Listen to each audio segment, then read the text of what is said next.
A police officer with a long career, seeing things that would keep many of us awake most nights. Our primary focus was child sex abuse cases, child pornography cases. Seeing the worst of the worst, but soon he found another way to help children. This case, they're not victims of crime, they're victims of illness.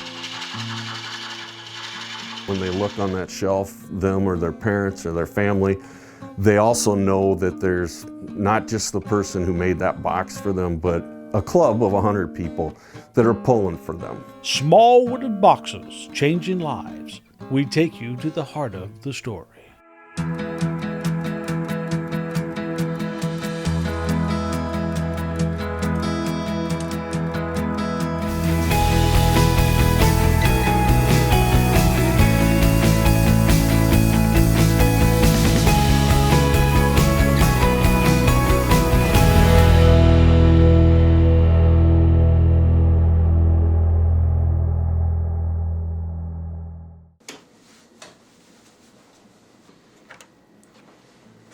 Like many of his generation, high school shop class exposed Bill Hurt to woodworking. You know, the stereo fit in it perfectly, and it had a space for my albums back in that day to slide underneath, and I was very proud of it.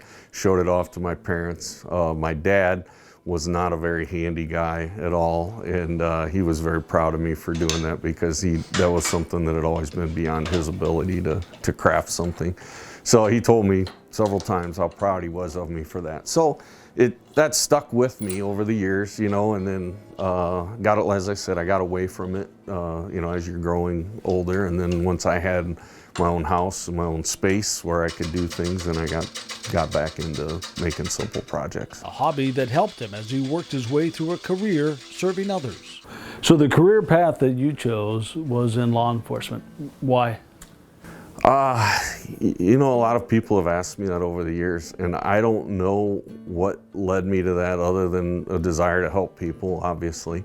But from the time I was a small child in, you know, maybe kindergarten or first grade, and Officer Friendly came and talked to your class, I decided I wanted to be in law enforcement. And so I going through high school, and you would take some aptitude tests in different classes on what would be a good career fit for you, and law enforcement was always in the top 3 as a career path. So then I pursued that once I graduated, and you know, at 21 years old, I got hired by the Davenport Police Department.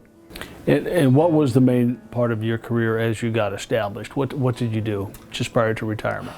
Well, the last 10 years that I was there, I was in computer forensics. And so we processed all of the digital evidence that came in, not only to our department, but kind of, I don't know, the counties surrounding and sometimes the eastern third of the state. We did work for a lot of outside agencies as well.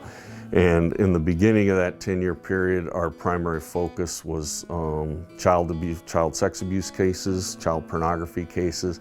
By the end of that career, with cell phone technology advancing as it had, we did mostly general crime, and you know, shootings, homicides, bank robberies, burglaries. Everybody was using their phone for those crimes. So it went from kind of a narrow focus to a really wide focus. We were still doing child pornography cases and child sex abuse cases. That was still probably a quarter or a third of our work, but it had morphed into all kinds of crimes, and you know, we were very busy at the end there when I decided to retire. Woodworking gave him a break, another purpose. And when I started turning wood on the lathe, it was exactly as you said, it was therapeutic. When you're working on a lathe versus other types of woodworking projects, I don't know how to describe it. You're watching the wood curl off of there, you're creating something, it really does. You immerse yourself in something different, and that it did unintentionally, I guess, became an outlet for me. And soon he discovered that his talents with wood could be used to help other child victims, those battling cancer. And the Beads of Courage is an organization that helps primarily children's hospitals or any children going through treatment in hospitals. And so I decided that was definitely kind of dovetailing in with what I had done in my work at the police department. Child sex abuse cases were child victims, and in this case, they're not victims of crime, they're victims of illness. And the Beads of Courage project was a way then for me to continue, I guess, what I felt a way to give back. So that Beads of Courage project involves giving beads to children that are undergoing treatment, so an x-ray, an MRI, a shot, a surgery, chemotherapy, any of those treatments that a child goes through, they're issued a bead. And that bead is symbolic of what they've gone through. It's a badge of honor or a bead of courage. And those kids collect those beads over time. They might have dozens, they might have hundreds of them, depending on their illness. And those kids wear those proudly, and they use them as a reminder of the journey they've been on and the troubles they've had and how far they've come and how brave they've been. So now, men and women of all walks of life, a variety of stages of life and careers come together to make boxes that are so much more. For us as a wood turner, where we come into that is, first of all, it's practical. We give them a box to put those beads in. And as every parent knows, when a kid starts collecting trinkets, you need a place to put them or they're all over the place.